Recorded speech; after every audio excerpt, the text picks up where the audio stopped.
about Ding. Ding is the expert there. He showed his understanding, his superior experience, and maybe Pragg needs to mix it up. Maybe serve with a different hand. Maybe play a king's pawn opening, play the English like Ding did in the last game. Mix things up. That's the way often to beat your opponents. Don't keep battering your head against the same wall.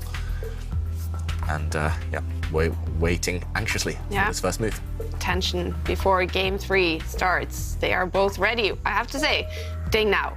He looks fresher. He looks ready to fight. And here we go. Yeah, here we go. Queen's pawn opening. He's surprised by this one. It looks like he's repeating the same thing. Okay, this knight move, slightly different, so slightly different variation, but it is the Queen's Gambit declined. Ding here, there's a variety of moves. They call this the main position, or at least Alexander Grishchuk does, because Black has 6 or 7 very sensible moves. Okay, he goes for just a kind of nice, solid pawn push. Oh, this one is... Until this last move, it was about to lead into one of the most complex, most aggressive openings out there in chess. This is the semi-Slav now. If you look at Black's structure, there's kind of a triangle formation, the Black pawns. Jovanka, what do you think of this choice by both players, actually? Yeah, it's very, very solid, and I think it's the right way to go because the other line, which would be wild, wild, wild, is if Black gets greedy and captures material. Don't touch that unless you know what you're doing. And we have an opening on the board when the Queen comes out. It's actually called the Cambridge Springs. Oh. It was played in America, this opening. Yeah, I'm not sure exactly when, but it's quite an old opening. Yeah, it is a very old opening. And lots of history. Definitely. Should we show the famous trap in the Cambridge Springs? Oh. There's a couple of traps here. Which one do you want to show, Jovanka, if the white bishop develops? Yeah. For example, this bishop, if it comes out, there are a few problems. Firstly, there's a pin, and also the Black Queen does stare down along this line at one of the white bishops. So, for example, here, Black can just capture a pawn, distract away the white bishop, and jumping in with the knight now wins material. This bishop is actually attacked not just by the knight, but also by the Queen from far away. And now, once the bishop moves or is protected, then the Black knight can actually capture. And we would see a situation like this where Black has just won a pawn for free, and you give a check. And it looks like you're about to win the bishop. The white knight can jump back and block, but this is very good for Black. This is one of the main tricks, one of the main traps. But of course, Pragg, he's too good to fall into a trap on just move 8. Instead, he trades a set of pawns and brings his queen 1 square forward, just defending this knight. And loads of pressure on this knight now. Suddenly, this is a mega pin, using the Black bishop, using the Black queen, staring down along this diagonal. It's all about trying to break through on this piece, so white has to rush and defend it. This white rook now sufficiently defending this knight. And, OK, kicking away this bishop, we will likely see at some point maybe Pragg Ding get aggressive and start throwing pawns down the board. If Ding wants to play safe, maybe he'll just castle away to safety. But I don't think that's on his mind right now. You don't choose this variation just to timidly castle your king and allow your opponent's pieces out. It's all about whether white's king can rush away to safety. If he can, then Pragg is doing great. But if Ding can whip up an attack before that, then, yeah, who knows what will happen. It could be a very, very interesting game. Cool. I don't think we've seen this opening on the tour, actually, the Cambridge Springs, at all. No, I don't recall seeing it myself either. But it's a very, very popular opening at all levels. And it's kind of become very trendy now because it was dismissed for a long time as being, you hear this word so many times when it comes to openings, but it's just a stylistic thing. It's okay, it's boring. It's boring, you get no fun. Why are you playing like this? It's old man chess. Old people play like this. Why are you trying to kill the risk? But, you know... But maybe with computers, discovering new things with them. Well, yeah, and I think the thing is that the computers kind of have killed the romance a little bit from these fantastic openings that you saw in the olden days, you know, where they were sacrificing pieces here and there and everywhere. So everyone's a little bit kind of nervous about going into these super sharp openings. And instead, they're kind of like, well, actually, let's take a look at these more solid openings, shall we say. They're equally interesting, if you're inclined that way. And, yeah, it's just a game. And here we see Ding playing... I didn't expect this move, but it is one of the main ideas. I thought he might try and challenge the centre, but instead he chooses to make a square for the light-squared bishop. Yeah, so Black's light square bishop, it didn't have anywhere to go. It's always the problem piece in these queen's pawn openings, but Black's light square bishop can come out to a couple of different squares now. And personally, I always prefer white slightly in these positions. If you look in the center of the board, white has a stronghold there with the pawns. White has 2 pawns in the E and D lines. Black only has 1. It always feels like black is the one fighting to equalize. And yeah, I think your rank is right. Often players, especially the top players now, they go back to the oldest openings or openings which have fallen out of fashion. They discover new things there, and then they start playing it. Fashions change, everyone copies them, then they look back at what's forgotten again, and that's how fashion changes in chess. It's always, at this point, there's not much new under the sun. It's always rediscovering older variations, like the Cambridge Springs variation. Yeah. We did hear Magnus in the video in the break talk about novelties, which must be so nice when you get to play a novelty. So are we seeing a lot of novelties, or are we seeing less novelties now with computers and everything? We're still seeing new moves, new ideas, novelties, but often they're less kind of groundbreaking than they used to be. They're, I mean, still occasionally, but they're kind of best kind of novelty is a completely brand new idea that nobody's even thought of before, and you use it, you win in style, you smash your opponent off the board. Nowadays, novelties, they're kind of new places to put your pieces, small maneuvering ideas that just confuse your opponent, essentially. You don't, I mean, it's very rare to win directly from a novelty nowadays. What is the description of a novelty? What is a novelty, if you look it up in any book? I guess it's just a brand new move that's never been played before. And the problem Does it have to be a good move? Ideally. Well, I don't think it should be a bad move. Sometimes, though, it's maybe the 3rd or 4th choice according to the computer, but it's kind of got practical value. It tests your opponent from a human point of view. It's harder to react to. I remember, I think my proudest novelty was against Levon Aronian in Gibraltar a couple of years ago, and I mean, it was just the computer's top move, but nobody had ever found it before, and I played it. I mean, I'd studied it deeper, of course. I used it, and I won in 20-something moves, but it's very rare. It's like once in every few years that you get an idea like that. Normally, because people study with computers, they see the best moves, and they're not surprised. And also the novelty has to happen. Like my former chess coach, he showed me this preparation, this novelty that he was going to play if it ever happened in that exact situation. But I don't know if he still has. Yeah. He never played any games where, so far at least, maybe. Yeah, where he could do that one move that he's been studying and he wants to do, because it's normally not like really early in the opening. It can be a little bit later. I once saved up a novelty for 6 years. I finally got a chance to play it. I remembered what the move was, but I couldn't remember the follow-up. Oh, no. I managed to win the game, but I think I spent 55 minutes on one move, like just after the novelty, because I was like, what was it? What was it again? I remember it was good, but I can't remember what it was. And OK, meanwhile, a couple of developments, but it's mostly just both kings castling to safety. It's very tense in the centre of the board. And first instincts here, Heidi? No, I just noticed that the players played really quickly in the beginning, and then they stopped. Both of them stopped to think for a bit longer. So maybe they're doing like you did, trying to remember their way forward in this line. Yeah. Yeah, I feel like this is perhaps a critical moment, actually, because Pragg and Nanda does have the opportunity to kind of push in the centre, or maybe he can kind of continue with other things. So definitely a good moment to pause, I think. Yeah, often that's a good tip for everyone at home. Once you reach the end of your knowledge, once you reach a position that's either new to you or at least not so familiar, then you should stop, just reassess, calculate a little bit, come up with a plan. And you mentioned this move, Ivanka, pushing forward with the white pawn. Has this been played before? It has been played before. It's actually not the most popular move. It's just the one that I liked the most, because after all, taking a centre with the pawns is always good in my opinion. Yep. And actually, the most popular move, if we take one move back, is actually to trade off bishops. Trading bishops first, the black queen will recapture, and maybe now to push forward in the centre?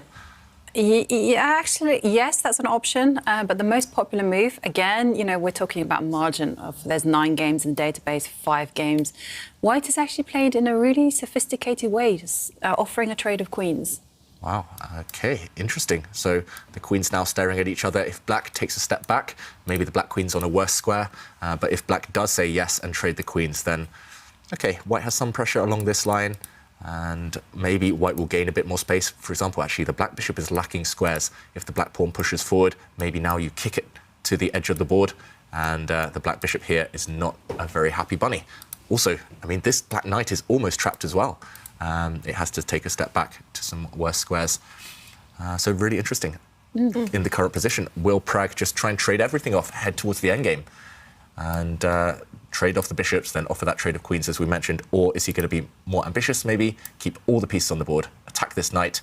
I think I've seen this position before, or at least something's very similar. We'll see a trade of knights. White has a beautiful pawn center, but black does gain a bit of time. Black's bishop normally moves to the edge, and when the rook kind of relocates, we do see... OK, he does go for this. We do see what we call a Grunfeld type of pawn structure, because this pawn structure always comes from the Grunfeld opening, usually, not this time. And at some point after maybe another trade, we'll see black challenge in the center of the board, either with this pawn or maybe even with this pawn. And white's position looks nice and pretty at the moment, but black definitely has some ideas. Yeah. It's quite interesting because I was going to say if I just walked past this board and I didn't know the evaluation, I would prefer to be black in the position that they were in before that pawn move, just because there are so many, like you can't move the knight and the bishop in the H line is kind of pointing at nothing. Hitting. Yeah. But after you look through the moves, then yeah, the white looks better. Yeah, I mean, I think you're right as well. I mean, black is so active. If black gets one more move and kind of breaks out in the center and maybe centralizes some of the black rooks, black is doing well, but it's all about timing. And big moment now for Ding. If he does trade the knights, as I just showed a moment ago, then white does establish this kind of perfect pawn center. The problem is, what else? If you don't trade these knights, you don't really want to go back. Somehow it feels like you're not really challenging white's center so much. At some point, white might even start pushing forward, gaining a bit of space and gaining a bit of time as well. So this is the current position. It's all about what to do with this black knight. It's under fire, and it has to move. Either you retreat or you trade off. I'm not sure what Ding wants. I mean, endgame stats-wise, both these players are pretty good at endgames, but Pragg, ever since he's been young, he's had a special flair in kind of simpler positions. Yeah. And whilst Ding is taking, well, a critical moment's pause, well, we do have a quiz of the day where we're asking, what is your opening nightmare? I love listening and reading out your answers. Say this, Janka. I know, but I mean, at the same time, it's like, I feel you. Yeah. I've been there, I've done that. And Christopher Gressley says, speaking of opening disasters, Heidi managed to get this opening trap in as white in our club championships. And it's the famous where you checkmate in very few moves. Yeah. Against the Caro-Kann. Ooh. And it was actually quite funny because I was at the Good Night the weekend before I played this game, and we were looking at exactly what happened here, and then it happened just some days later. Yeah. Really? And then you won? Yeah. And this game also made it to the newspaper because I think it's checkmate in, was it 6 moves or something like that? Yeah. And so it's very easy to show in the newspaper column. Yeah, it's actually caught many unsuspecting victims. Really? And it has. And remember Simon was talking about when he was playing an opponent yesterday, he was like nervously shaking. It actually happened famously in a big Danish tournament when it was a grandmaster against someone who was rated maybe 600 points below him, and the guy was shaking, getting all nervous, like, I'm going to play my first super grandmaster, and then he goes and falls for this opening trap in 6 moves. Maybe we can show it on the board. You can talk us through it, Heidi. So you start with the king's pawn, Jovanka's favourite opening, the Caro-Kann. Say one of the white knights comes out. We see a trade of pawns in the centre. Black's knight develops just to support the other knight. And Heidi, show us your brilliant checkmate. The white queen moves. Yeah.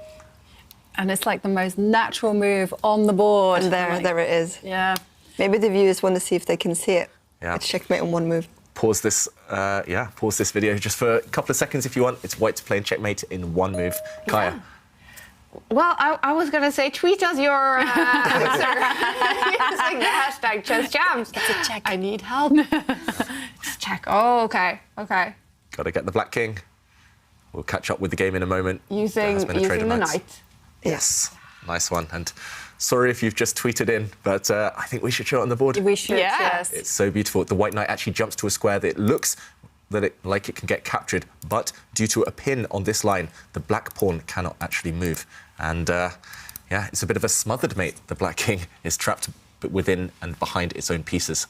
So 6-move checkmate. Very fun check. Wow. Yeah, in Norwegian we call it a strangling mate. It's like the king can't breathe. Yeah. Oh, how cool. Is it fun to win like that? Yes. Or do you feel a Yes. little bit sorry for your opponents? Never.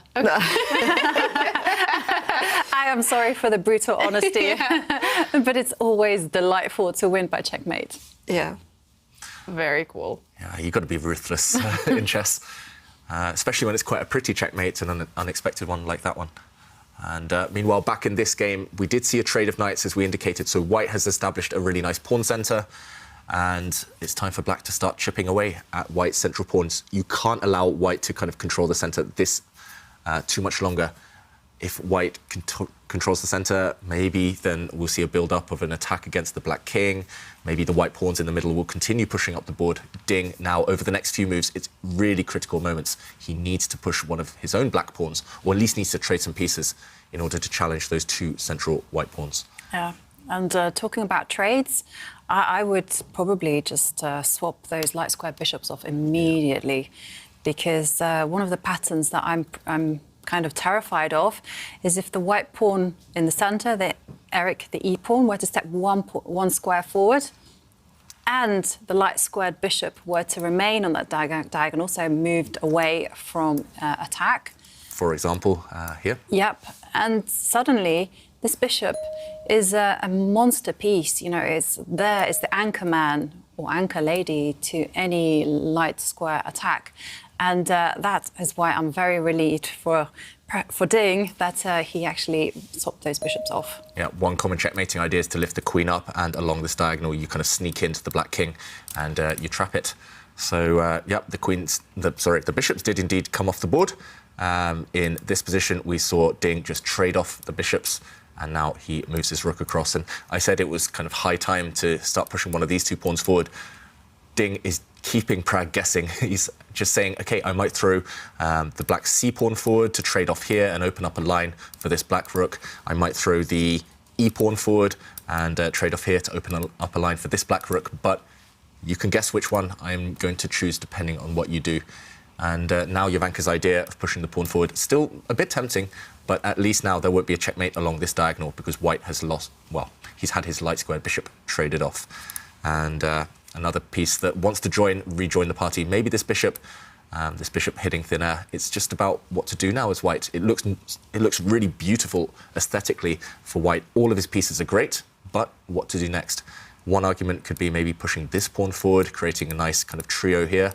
But this would also just leave a few squares undefended. For example, if black now pushes in the center, if you continue to push with white, the black knight has a nice outpost now coming towards the queen. We're going to see a situation at some point where, in the current position, white does push forward, but black will gain squares. And it's just black kind of curling up into a ball. At some point, one of these pawn pushes will occur.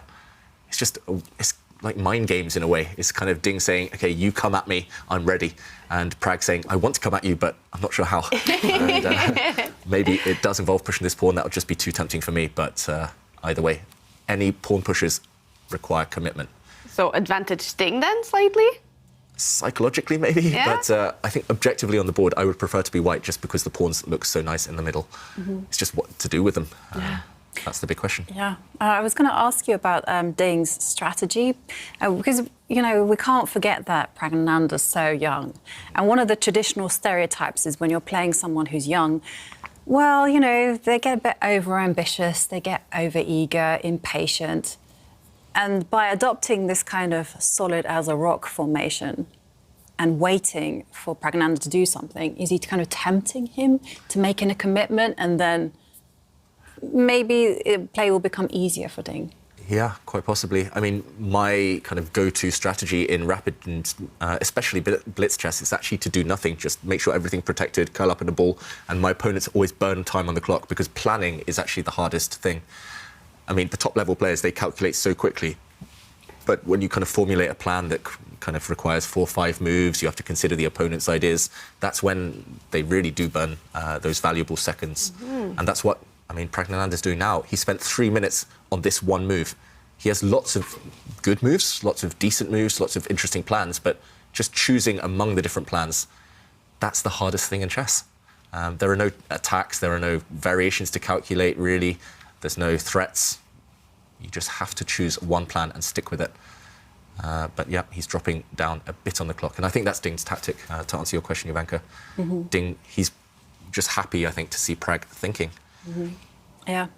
And the most famous example I've heard of the do-nothing approach was actually from Peter Leko. I think when he played Vladimir Kramnik, right, in the World Championship match. 2004. 2004, yeah. He did, Peter Leko did nothing. and didn't even, and sometimes didn't even try to win, just there was like a nothing coming from him. And this just drove Vladimir Kramnik crazy. Oh, I can imagine. Yeah, because it is annoying. Yeah. And Peter Leko almost won it. Yeah. Wow. He was one game away. Kramnik had to win on demand in the last game just to maintain the title. So yeah, Peter Leko. I mean, that's what I love to do. Just frustrate the opponent. Just no matter what it is, whether it's doing nothing, whether it's being super aggressive, if you find out what your opponent hates, that's half the battle. You do it to them and they get, I don't know, they get angry and then you can pounce. And you mentioned if you find out how they, if you find out what they hate, how do you do this? How do you kind of get these signs from their games, or is it perhaps getting to know the players personally? Yeah. I mean, I know a lot of the top players, but I try and do this myself. I try and research as much as possible. So I play through hundreds of my opponent's games just to get a handle on their style. If they lose a lot of games, to see, what the kind of, how they lose the game every single time, what those losses have in common. If they always lose in a rook endgame, then I'll try and steer the game towards a rook endgame. If they always lose in a certain pawn structure, I'll try and get that pawn structure. If they always lose in a certain opening, I'll try and trick them into that opening. I think it's the same for the top players. Of course, it's small margins, but I think at all levels... That's so clever. This is such a great piece of advice. Yeah. I've never ever thought about doing this. Most of us just check the openings and say, I'll react to that. But I always play through their most recent 50, 100 games. And even if it's quite quick playthrough, you always get a sense for the patterns that emerge. And I think even at the lower levels, you might not be able to research your opponent's games. Maybe the opponent's games aren't online or on the databases, but you can find out, you can talk to their friends, their club mates. What are their weaknesses? Got to do a little bit of a spy. Do a bit of recon, yeah. Very clever. Now, after thinking for over 4 minutes, Pragg eventually did make a move. Was it the H-pawn move? It was. I mean, Pragg's actually done this in all games so far today. White's pawn just stepping one square up, giving the white king some breathing space, but that's not the type of move you want to cost you want to cost 4 minutes. And meanwhile, Ding has slightly improved. Black's pawn stepping forward, Black's queen now kind of eyeing up the white rook at the bottom of the board. It feels like Pragg is just indecisive what to do next. And yeah, first instinct, it just feels like he's kind of tensed up. He's a bit frozen. He wants to be in a position where the moves just flow naturally. Like in the last game, he was calculating, he was improving his pieces on every turn. I'm not sure he's so comfortable right now. I find it so hard to play when I can't find a plan. When I'm looking for a plan, it's the worst. Yeah, that's definitely the hardest thing in chess. And I think that's one thing that people forget to train on, just planning.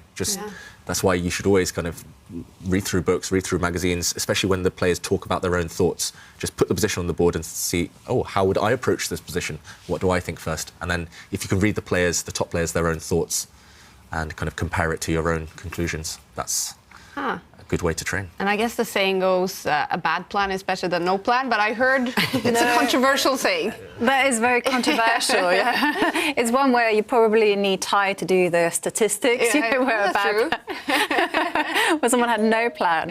And right, the bishop actually retreats all the way to its home square, presumably just getting ready for any potential right side attack. Yeah, he's really mastering the art of doing nothing, Ding. He's kind of just put his bishop back on a safe square, just asking Pragg, what are you doing? I have a bad feeling for Pragg's time management. I mean, this is the kind of thing I do all the time. I'm always in time trouble, but if I ask myself afterwards, what was I thinking about? Often it was just frustration. Often it was like Heidi said, just looking for a plan and kind of beating yourself up. It's like, oh, I can't find anything. Why can't I find anything? And then you kind of stop calculating. It starts going downhill from there. If you look at the white rooks as well, they're nicely kind of doubled up, but the white rooks, they're staring at their own pawn. I don't really see how Pragg has improved his position over the last 5 moves. And 4 minutes now. It's still quite early in the game. Yeah, he needs to speed up, right? He needs to make a move, Pragg. He looks ready to do it now, looking for that plan. What will the move be?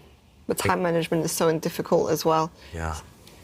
Is that something you struggle with, Heidi? Yeah, I spent so much time trying to find the plan, I should just swap all the pieces and then go into the end game, because then it's so much easier for me to find the plan. The fewer pieces on the board, the easier it is to calculate. Talking about plans, Pragg has revealed his intentions. Okay. And I have to admit, I thought it, but again, I talked myself out of this time thing. I was like, no, Yovi, don't go there. You don't need to push pawns in front of your king.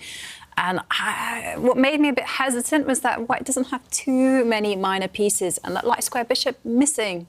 So, Yeah, and I could feel actually you were going to suggest it a bit earlier, Jovanka. I just had a feeling, and I nearly showed up on the board earlier, but I thought, it's never going to happen. Why would we show it? Yes. But it has happened. And the whole idea, and we should explain as well, black has something that we call a hook. That means this pawn has moved one square forward. If this pawn was just back on its starting square, then it would be much harder to attack. Black's structure would be completely intact. But because this pawn has moved one square forward, white can use it as a hook to kind of wrench open the position. And for example, if black just plays slowly now, the white pawn will push forward, trying to open up lines, trying to capture this black pawn. If we see a capture, for example, the white knight might start jumping into a nice attacking position. At some point, we might see, again, white's king slide across, white's rook now kind of slide onto this open line towards the black king. Stuff is starting to happen around the black king. The downside, and the reason we were so surprised behind this pawn push is, firstly, it's a bit slow. The plans there we talked about require 3-4 moves to push this pawn forward, but also it does open up the white king as well. So it's pros and cons. Normally, if the center is closed, you can afford liberties and luxuries like pushing pawns near your king. But if the center is open, then it will backfire. And that's why Ding pushed his pawn forward, trying to open up the center of the board, trying to open up lines for the black rook. And after Pragg says, no, I'm going to close it down again, Ding is continuing to push forward. And it's all about timing here. Pragg might well live to regret the fact he's pushed this pawn forward and exposed his king slightly. It's a bit loose now. And the white queen, no matter where she goes, I think Ding's idea is to bring the black knight into a lovely outpost in the middle of the board. The bar is going up for Ding. 1.1 pawn advantage is what the computers are saying. And was this simply Ding ready to take advantage of Pragg finally deciding on a plan? Yeah, I think Pragg chose a plan. Maybe he was thinking, a bad plan's better than no plan at all. So that's why he threw a pawn up the board. But yeah, I mean, it's hard to criticise Pragg's kind of moves because it's ambitious. I like the idea behind it, going on the attack against the black king, but it's just too slow. And look at how fast Ding has mobilised his pawns. It's like a mirror image of the first game, throwing pawns down against the white queenside.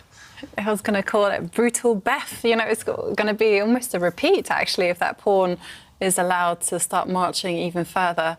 Actually, yeah, it's literally a carbon copy of the first game today, where Ding won, just throwing pawns down, where Pragg wasn't ready. I don't really see what to do now. I mean, no matter what you do as whites, it just feels like black's pieces are coming to life.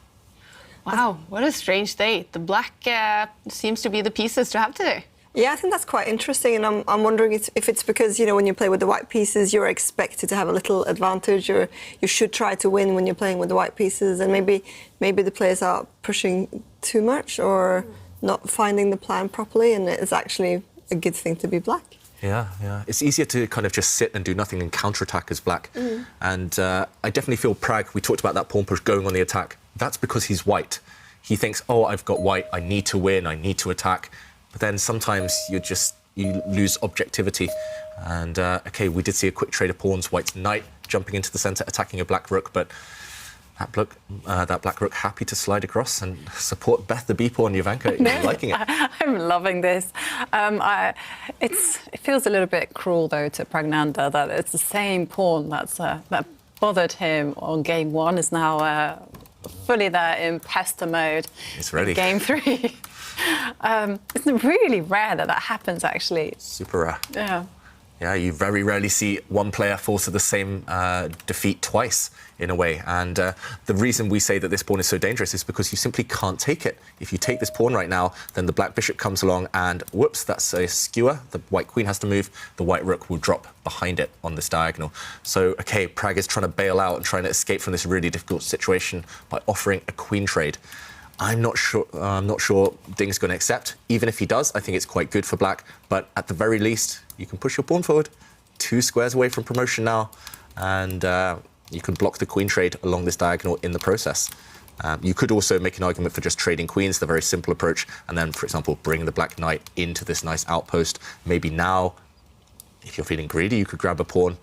I don't think you can push your pawn forward here. I think the one trap that Pragg has set is that if the black pawn does march forward, then after a trade, we can see the white knight eliminate this pawn, bet the b pawn now, because after the white knight is captured, whoops, loose pieces drop off, and this knight is hanging. And here we would see just everything getting traded, queens, knights, pawns, and likely a draw.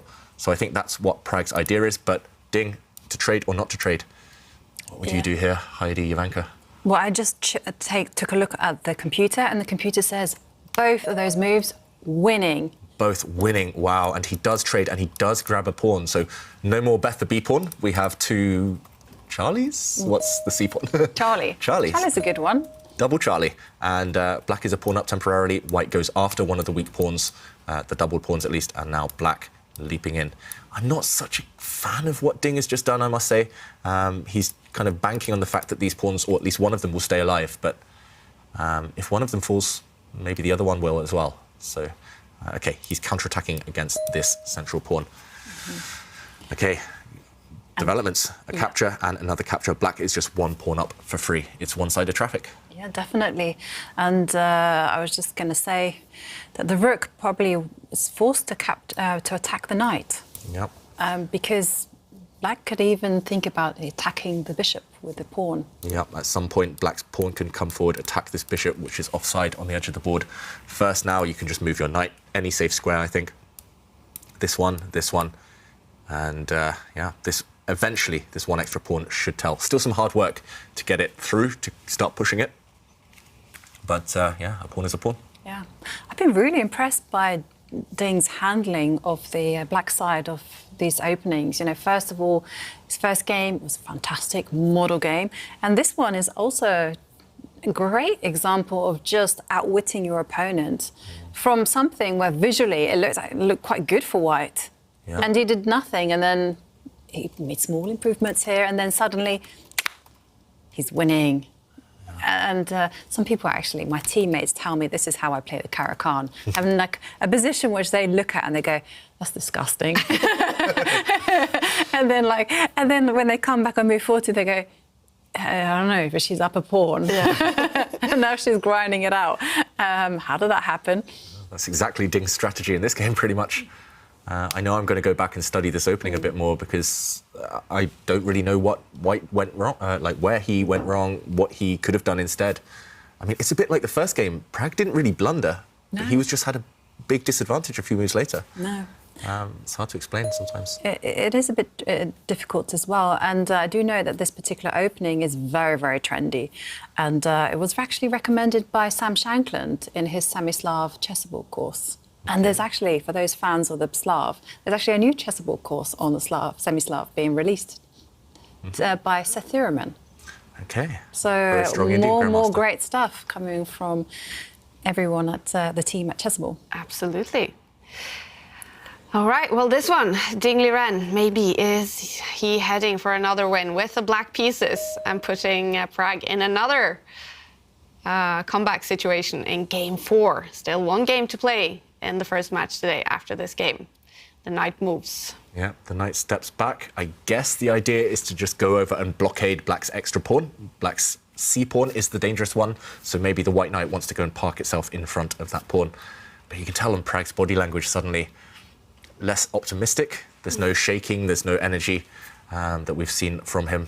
Maybe because it's late at night, he's been doing an exam today, but also because of the position on the board. It's one-sided. Black is the only one who can win, barring a miracle here. White is fighting for his life, fighting for the draw. Yeah. And okay, bishop now attacks the rook. And when you find yourself in these types of positions, what do you tell yourself to motivate yourself? I mean, because I know a lot of chess players, they're a bit pessimistic and they hate being in these horrible positions and they just go, oh, it's disgusting. Why am I here? They do what you do, so Heidi, they question their life existence. Even the strong players, the super strong players are doing this. And they resign and they're just like, okay, enough, move on to the next. I often have to play, even though I know I'm going to lose. I have to play for a bit longer because I'm so upset on the inside that I have to like calm down before I give up. But I also think, because I mean my level is obviously a lot lower than these guys, that you can learn a lot, even though you play a bad position. Maybe you can learn how to try to defend as good as possible. So I often also continue playing just to play more chess, even though it looks horrible. Yeah, that's actually good. That's really good advice, actually, to kind of adapt to the learning mentality. Yeah, and I mean, ever since I read this book by Jonathan Rowson, The 7 Deadly Chess Sins, I call it the goalkeeper's glory. It's basically a goalkeeper in football, soccer. I mean, you never score goals. You never actually win anything. Especially, for example, in a penalty shootout, nobody expects you to save it. But if you do, like in a chess game, in a hopeless position, if you do save it, you feel on top of the world. You're the hero. You're not going to win the game necessarily, but a draw feels like a victory. So I just kind of think of myself in a losing position like a goalie. I'm like, okay, not much chance, but I'll try and save it if I can. I'll try and stop my opponent from scoring. Oh, I can imagine you, David, there in goal. The big fat See if I goalie. can do it.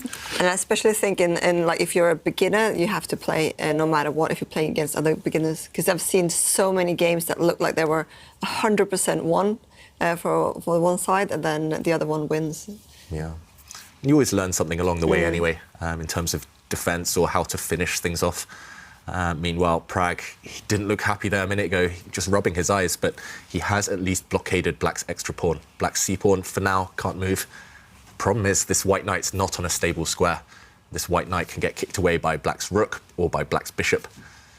I would be very tempted to move the Black bishop now to hit this knight.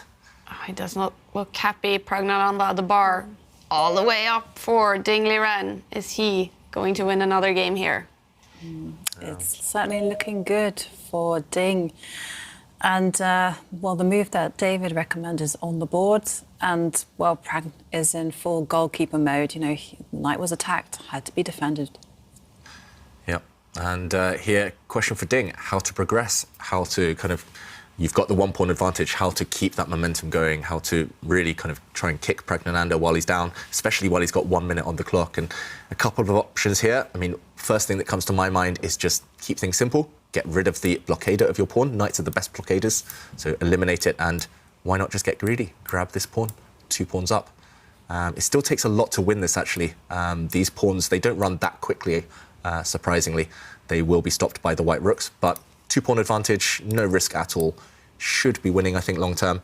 Another idea would be to maybe sideline this bishop first. I'm slightly concerned about this bishop taking the black knight and wrecking the black pawn structure. It's a fair trade, but maybe you don't want to compromise your pawn structure. You could push this pawn forward. Okay, he doesn't want to allow that bishop for knight trade. Instead of pushing a pawn, he goes back with the black knight, hitting this rook, and maybe there's a route for this knight into the position. For example, if it moves, if the white rook moves, maybe the black knight is jumping in this way towards the white rook. Interesting idea there from Ding. I mean, he's got a pawn, he's got an extra pawn, he's making threats.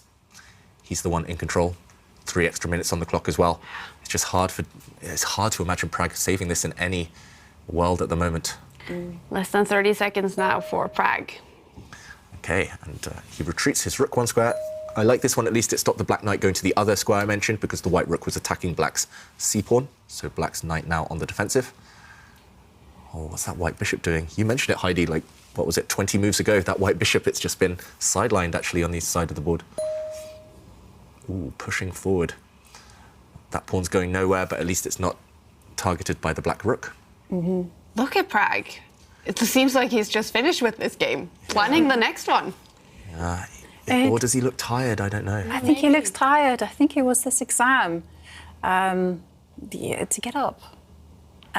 His exam was at 8:45 in the morning. Yeah, so we finished the final the semi-final yesterday at 2:30 in the morning in India, and then he had to be at school by 8:30 to do his exam, and then turning up here at was it 9:30 in India?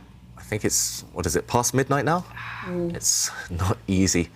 Yeah, I mean, he's a superhuman effort to even get this far to win the last game, but this one is falling apart. Ding, though, still has to win it. He still has to put that ball in the back of the net.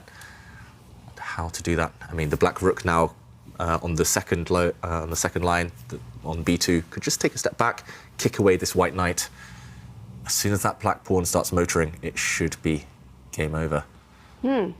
It's a little bit of a position where the pieces are all over the board. It's not like they're centralized somewhere.